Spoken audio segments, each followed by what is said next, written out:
எல்லாருக்கும் வணக்கம். எல்லோரும் பார்க்குறீங்க தான், இதுதான் மும்பை சென்ட்ரல் ரயில்வே ஸ்டேஷன். நம்ம இப்போ மும்பை சென்ட்ரலில் இருந்துட்டு சர்ச் கேட்டு போயிட்டுருக்கோம். பாருங்கள், பின்னாடி பெரிய பெரிய பில்டிங் எல்லாம் இருக்குது, எவ்வளோ அழகாக இருக்குது. இது மும்பையோட ரொம்ப அழகான இடம். பார்த்தீங்களா, இந்த ட்ரெயின் போயிட்டுருக்கு. இந்த ட்ரெயின் தான் இந்தியன் கோச் ஃபேக்ட்ரி ஐசிஎஃபோட ட்ரெயின், லோக்கல் ட்ரெயின்.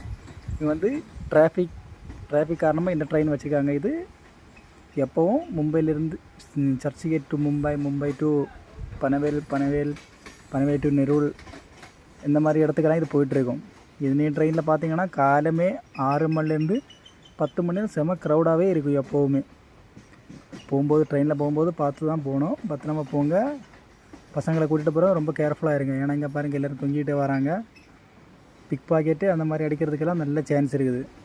சான்ஸ் கிடையாது, அடிச்சுட்டு தான் இருக்காங்க. நிறைய நமக்கே தெரியாமல் பிக் பாக்கெட்லாம் டெய்லி அடிச்சுட்டு இருப்பாங்க. அதுக்கு போலீஸ் எல்லாம் எந்த இதுவும் எடுக்க மாட்டாங்க.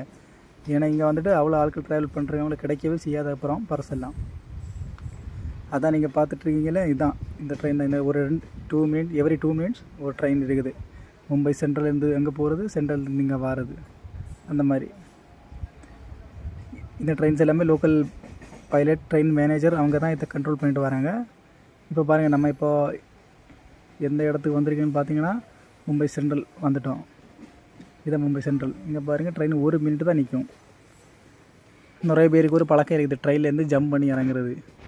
அந்த மாதிரியெல்லாம் இங்கே இறங்கியாச்சுன்னா அவ்வளோதான், போலீஸ்காரை பிடிச்சிட்டு போவாங்க. பார்த்தீங்களா, இந்த இடத்துல ட்ரெயின் திரும்ப ரிட்டர்ன் போகுது. இங்கே சென்ட்ரல்லேருந்து பனவேல் போகிற மாதிரி தெரியுது. அந்த மாதிரி போகிற இந்த மாதிரி நிறைய ட்ரெயின் இங்கே இருக்கும். Every 2 minutes. நீங்கள் பஸ்ஸில் எல்லாம் போகிறதா இருந்தால் உங்களுக்கு நல்ல டிராஃபிக் ஆகிருக்கும். அதனால தான் இந்த ட்ரெயின் இருக்குது. பஸ்ஸு ரொம்ப டிராஃபிக் தான் மும்பையில். பஸ்ஸு, ஆட்டோ அதெல்லாம் ரொம்ப டிராஃபிக். அதை தவிர்க்கிறதுக்கு தான் இது. மெட்ரோலையும் போகலாம், நீங்கள் பிரச்சனை கிடையாது. ஆனால் மெட்ரோவில் வந்து கொஞ்சம் ரேட்டு வேறு ஜாஸ்தி இருக்கும். அதனால் எல்லாருமே பெரிய ஆஃபீஸ் போகிறவங்க, ஸ்கூல் போகிறவங்க, காலேஜ் போகிறவங்க, காலேஜ் விளையாட போகிற பசங்க எல்லாருமே இந்த ட்ரெயின் தான் யூஸ் பண்ணுறாங்க. எல்லாம் மும்பையில் எல்லாருக்குமே இது ரொம்ப பெனிஃபிட் தான். ஏன்னா அது கொஞ்சம் பெரிய ஸ்டேஷன், அதனால் மக்கள் ஜாஸ்தி உள்ள இடம், பிஸ்னஸ் ஏரியா, அந்த மாதிரி இருக்குது. இப்போ நம்ம இப்போ கிராண்ட் ரோடு பக்கத்தில் வந்துவிட்டோம். இது கிராண்ட் ரோடு. பார்த்தீங்களா, நம்மளோட பக்கத்துலேயே அந்த பக்கம் ஒரு ட்ரெயின் ஸ்டார்ட் ஆகி போய்ட்டு நம்மளோட சேம் வழியாகவே அந்த ட்ரெயினை வந்துகிட்டே இருக்குது. நம்ம பக்கத்துலேயே தான் வந்துட்டுருக்கோம். ஆனால் நம்ம போய் சேர்ந்ததுக்கப்புறம் 2 மினிட்ஸ் அப்புறம் தான் அந்த பிளாட்ஃபார்ம் காலி பண்ணிவிட்டு கொடுப்பாங்க ட்ரெயின் ஸ்டாப் பண்ணுறதுக்கு.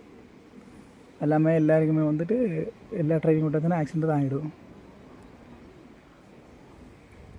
பாருங்களேன், இது மும்பை சென்ட்ரல் தான் இருக்குது. இப்போது நம்ம நெக்ஸ்ட் வந்துட்டு